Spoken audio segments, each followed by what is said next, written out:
नवरात्रि की पूजा में अर्पित ना करें ये 5 चीज़ें, माता हो जाएंगी क्रोधित, व्रत का भी नहीं मिलेगा शुभ फल।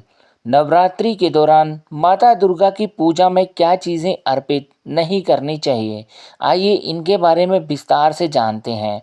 नवरात्रि के दौरान भक्त माता दुर्गा की पूजा आराधना करते हैं। माता भक्तों को आध्यात्मिक शक्ति, बल, बुद्धि और सुखद जीवन का वर देती हैं। हालांकि नवरात्रि की पूजा से जुड़े कुछ नियम भी हैं जिनका पालन किया जाना बेहद आवश्यक माना जाता है। अगर आप नवरात्रि में माता की पूजा के दौरान कुछ चीज़ों को अर्पित करते हैं तो माता इससे रुष्ट हो सकती हैं। आज हम आपको इन्हीं चीज़ों के बारे में अपने इस लेख में जानकारी देंगे। तो फ्रेंड्स, रिक्वेस्ट करता हूँ वीडियो को बिना स्किप किए अंत तक ज़रूर देखना, तभी समझ में आने वाला है। बासी और खंडित फूल। नवरात्रि की पूजा में कभी भी ऐसे फूल नहीं चढ़ाने चाहिए जिनकी पंखुड़ियाँ टूटी हों। इसके साथ ही बासी फूल भी माता को अर्पित करना शुभ नहीं माना जाता। अगर आप जानने के बाद भी ये गलती करते हैं तो माता की पूजा के बाद भी आपको कैसे या वैसे परिणाम नहीं मिलते हैं जैसे आप चाहते हैं। इसलिए पूजा में हमेशा ताज़े और अखंडित फूलों का इस्तेमाल करें। बासी या सड़े हुए फल। माँ दुर्गा की पूजा में बासी या सड़े हुए फल चढ़ाने से भी आपको बचना चाहिए। ऐसे फल चढ़ाने की वजह से आपको माता के क्रोध का सामना करना पड़ सकता है। अगर आपके पास फल नहीं है या आपके पास फल खरीदने के लिए पर्याप्त धन नहीं है तो बिना फल चढ़ाए भी आप पूजन कर सकते हैं, लेकिन बासी फल माता को अर्पित करने की भूल ना करें।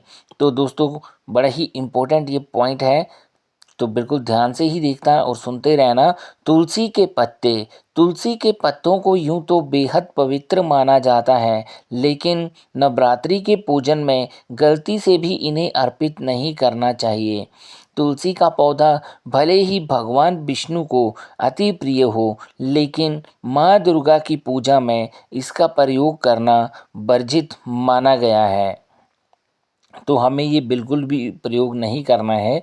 तामसिक भोज्य पदार्थ। अगर आप तामसिक भोजन माता को भोग रूप में अर्पित करते हैं तो इससे आपके जीवन में कई परेशानियां आ सकती हैं।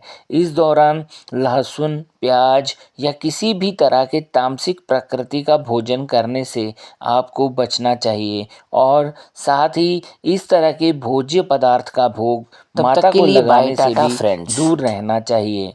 तामसिक चीज़ें माता को चढ़ाना आपकी पूजा को खराब कर सकता है। साथ ही आपको व्रत रखने के बाद भी अच्छा परिणाम नहीं मिलता है। नेक्स्ट है फ्रेंड्स, कटे फटे वस्त्र।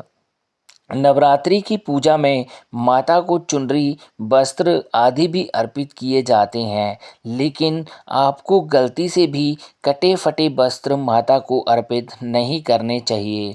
साथ ही बाजार से माता के लिए वस्त्र लाए हैं तो इन्हें अर्पित करने से पहले धो लें। तो दोस्तों, उम्मीद करता हूँ दी गई जानकारी आपको पसंद आती होगी मेरी।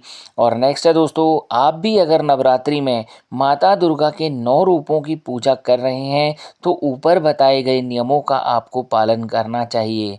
अगर इन बातों को आप ध्यान में नहीं रखते तो पूजा के बाद भी माता आपसे नाराज हो सकती हैं। तो फ्रेंड्स, उम्मीद करता हूँ दी गई जानकारी से आप संतुष्ट होंगे। ऐसे ही जानकारी भरे वीडियोस देखने के लिए बने रहें हमारे चैनल पंकज वॉइस के साथ। मिलता हूँ एक और नई वीडियो के साथ, तब तक के लिए जय माता दी, take care, bye, tata friends.